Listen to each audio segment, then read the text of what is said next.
What's up, FSU famo? It's your boy Polk County Noel, and we back at it in the spirit of rivalry week. Today I'm gonna do a video on the all-time Noles versus the all-time Canes.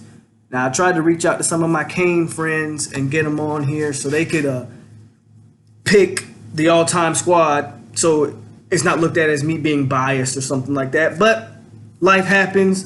People gotta work, time constraints. So I'm gonna do this on my own. I did my research. I picked an all-time Hurricanes team, all-time Florida State team.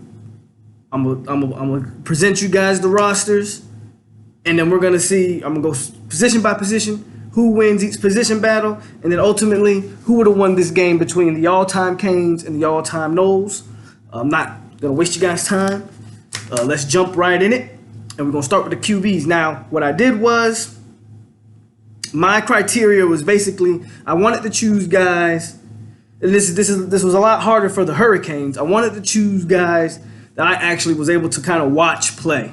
I didn't want to choose guys from the 70s and early 80s. I was born in 88, so I wasn't here trying to pick guys that was born before I was even alive. And for the position players, so I chose 2 QBs, 2 running backs, 3 receivers. And every other position on the team, we just did 1 guy. So we'll start off with the quarterbacks. For the Florida State Seminoles, it's really only 3 options you got: Chris Winkie, Charlie Ward, Jameis Winston. I chose as the starting quarterback for the all-time Noles, who else but Charlie Ward. And Jameis Winston will be backing him up. Those are the 2 quarterbacks for Florida State. For the all-time Hurricanes, now, I'm interested to hear the opinions of you Hurricane fans. Don't be scared to get in the comments and tell me how stupid I am for doing this. The Canes had a lot of quarterbacks, man, that were good in the early 80s. The, Torettas and the Jim Kellys and these guys. Again, I didn't really get to watch these guys. Vinny Testaverde, these guys, I chose as you guys' starter. I chose Ken Dorsey. And then I put Bernie Kosar just because when I was doing my research, he was kind of the unanimous #1 Miami quarterback of all time. So I made him the backup. But for me, I think, especially if we're talking about running in today's football climate, the way offenses are ran today, I got Ken Dorsey as the Canes starting quarterback with Bernie Kosar backing him up. Next is the running backs. Now, for Florida State, this was really maybe 3 or 4 player race. I mean, you could put Greg Allen in the mix if you wanted to. Quite frankly, kind of came down to Dunn, Cook, and Freeman. Our starter for the all-time Noles is going to be Dalvin Cook, 2-time All-American. I mean, that guy was carrying Florida State post-Jameis Winston era. And then backing up him, of course, who else but the man, Warrick Dunn. Miami, now you guys are loaded at that running back position, so I'm interested to see if you guys maybe would go a different route than I went. I mean, because you guys got so many to choose from: Frank Gore, McGahee, Clinton, Edge. I chose your starter, Clinton Portis, and I got Edge backing up Clinton Portis. I think those might be the 2 most talented guys. I mean, McGahee, it was real close. I think from maybe a pure running standpoint, McGahee might be second, but we can debate that all day. Don't be scared to get in the comments. Honorable mention to Duke. Duke Johnson got a little bit of consideration, but he's not better than the 4 guys that I think are ahead of him: Clinton Portis, Edgerrin James. Wide receiver, Florida State. Who else? Number 9, P-Dub, Peter Warrick. Should have won a Heisman. Who else? Second receiver, this might be a little bit controversial for some Florida State fans. Again, I didn't put guys like Biletnikoff. Guys playing in the 60s and the 50s, man. Those guys didn't make these lists. My second receiver was Anquan Bolden. And then in the slot at the 3rd position, I got Rashard Green. Quite frankly, he probably was the most consistent wide receiver maybe at the history of this school. Big time catches and big time games. Always was there when you needed to move the sticks. I got Rashard Green, Peter Ward, Anquan Bolden, Rashard Green. Those are the all-time FSU receivers. For Miami, y'all got some good ones again. but I don't think you can start any all-time wide receiver list with Michael Irvin. Now, I know Michael Irvin doesn't quite fit the criteria of what I've previously stated, but you can't not have Michael Irvin in here. And I was able to watch Michael Irvin, obviously, throughout his pro career, even though, I don't think I said this, but these two teams are strictly what these players did in college. Not that they went to the NFL and ended up being Hall of Famers. That's all good. I'm talking about these players and how good they were in college. I got Michael Irvin, Andre Johnson, and I think this might be where the debate comes in for the Miami guys. It came down to Reggie Wayne and Santana Moss.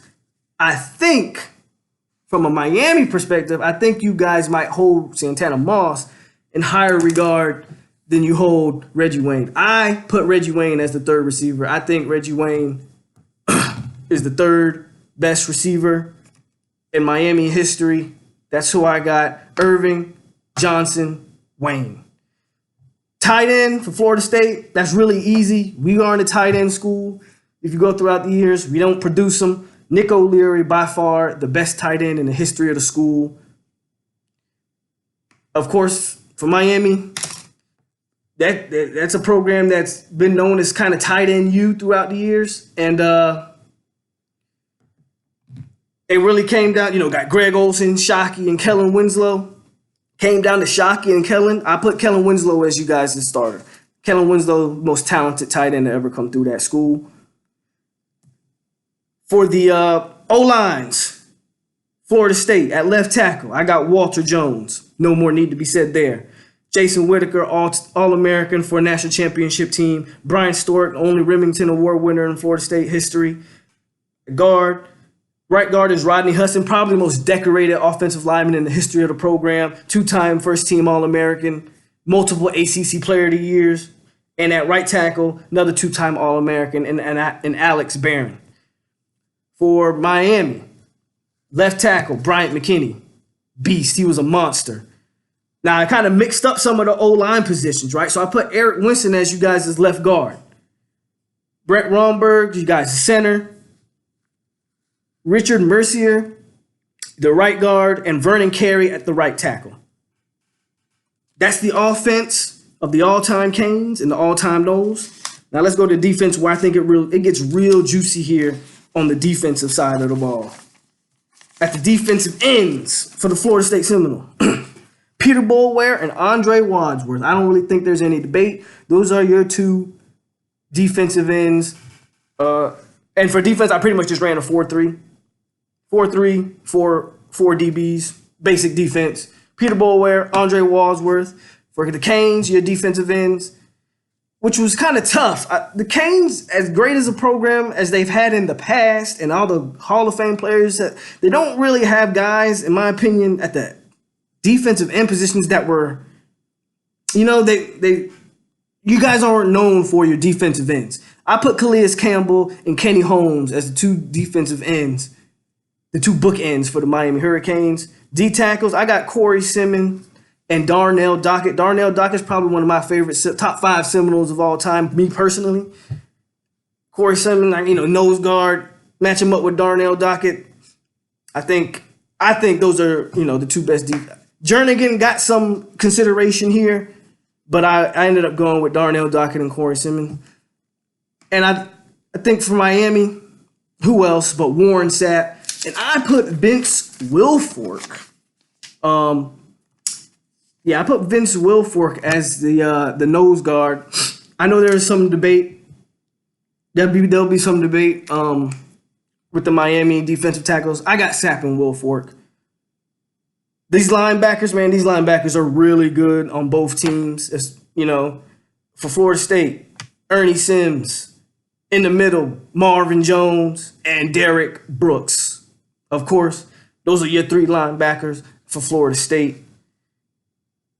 For Miami, I got Ray Lewis in the middle, Vilma, and I got Dan Morgan at the other linebacker spot. Dan Morgan is probably the most decorated linebacker in the history of Miami football. And I know that says a lot when you got a guy like Ray Lewis there. Let's go to corners. Florida State, come on. Prime time, T-Buck. Those are your 2 corners at Florida State. Lockdown. Hey, You got special consideration from guys like Xavier Rhodes and stuff, but I really feel like, got to go with Prime Time, got to go with T-Buck. Miami, I got Antrell Roll and Phillip Buchanan. Those are, in my opinion, the best two corners at the history of the school. Safeties, I got Joyner and I got Jalen Ramsey. Jalen Ramsey, I put him at safety because he played safety at Florida State and corner, and he was to safety for the national championship team. You can't keep Jalen Ramsey out of that secondary, in my opinion. He's a physical specimen. Joyner was a monster at his time in Florida State. And Miami, of course, I don't even know. Should I even say the names? Like, you guys already know. Sean Taylor, Ed Reed. Those are your top safeties at the University of Miami. And those are the teams. Honorable mentions for Florida State. Guys that didn't quite make the list, but got consideration from me. Chris Winkie, Greg Jones. Now, I put Greg Jones over some other running backs because I just thought Greg Jones was a beast when he was healthy. Problem is he wasn't healthy a lot, but Greg Jones was a monster. Cam Irving, one of the most versatile offensive linemen we've ever had at school, could literally play any position on the offensive line. Kelvin Benjamin, took him a while to get going, but that year, he dominated. He was all but unguardable. DeMarcus Walker, 15-sack season. Got to bring in. Bjorn Warner was a beast his time at Florida State. Telvin Smith, Buster Davis. A lot of you guys don't know if you remember Buster Davis, but he was like a 5'9" bowling ball at linebacker, man. Xavier Rhodes, I talked about. Leroy Butler, Timmy Jernigan, and Derwin James. I wish Derwin wouldn't have got hurt in his sophomore season. That guy was on pace to really be a special player at Florida State. And you see what he is in the pros. He's a special player. All my honorable mentions for the University of Miami. I know I'm going to leave some guys out, so again, Cane fans, don't hesitate. Get in the comments and tell me how dumb I am that I didn't mention some of these names. But, of course, Jim Kelly, Vinny Testaverde, Frank Gore, Santana Moss, Bubba Franks, Greg Olson, Jamal Green, and DJ Williams, who I really considered putting in that linebacking rotation. Those are my honorable mentions. So let's go. Position by position breakdown. Who wins the positions? Quarterbacks. I think Florida State wins that, man. You got Charlie Ward and Jameis Winston. And for Miami, I put Ken Dorsey and Bernie Kosar. I just think the more talented guys are on the Florida State side. Feel free to tell me otherwise. I got one for Florida State at the QB position. Running backs. I got to give to Miami. I think Dalvin Cook is as talented as any running back that I've mentioned, Miami or Florida State. But Miami's got the depth. Warwick Dunn isn't far behind any of those guys either. But I think Miami has the depth. Clinton Portis, Edge James, and then you could even have, if you would have said Frank Gore and Willis McGahee, are you wrong? I don't think you're wrong. I'll give the running back position to Miami. Wide receivers. This was a tough one for me. Again, I think the numbers go with Miami. So I'm going to give Miami the nod here. I think the best player at the wide receiver position in both schools was Peter Warrick. Peter Warrick might be the best college football player I have ever seen play. I'm going to give the nod for numbers to Miami, but it's a slight nod. It's like you get a half a check mark because Peter Warrick was all but unstoppable at his time at Florida State. Only thing that stopped Peter Warrick was him getting free shoes. Tight ends. I'm going to give the nod to Miami on the tight ends, obviously. At the offensive line, I'm giving the offensive line a wash. I think that's about as dead even. Those are two really good offensive lines, and I'm giving both marks. So right now, Miami leads 4-2. I think defense might be where we catch up, believe it or not. Defensive ends, yeah, we're going Florida State. I think our defensive ends just are better throughout the history of the program than what Miami has produced. Defensive tackles, I'll give the nod to Miami. The linebackers were tough. And I'm looking at these linebackers and I'm saying, damn, those might be dead even positions just like the offensive line. Just looking at the names there. Derek Brooks and Ray Lewis, and Marvin Jones and Dan Morgan, and it's like Vilmet, like that is really crazy. I'm gonna give a nod to both programs on the at the linebackers. Florida State gets the nod at corner for sure. And yeah, Miami gets the nod at the safety position. One thing I didn't mention, all-time coach. I got Jimmy J as the Miami's, all-time. If you were putting together a team and you had to pick one of the coaches, I got Jimmy J. You guys can argue with me. I know you got some iconic coaches that came through that program as well. I'm going with Jimmy Johnson.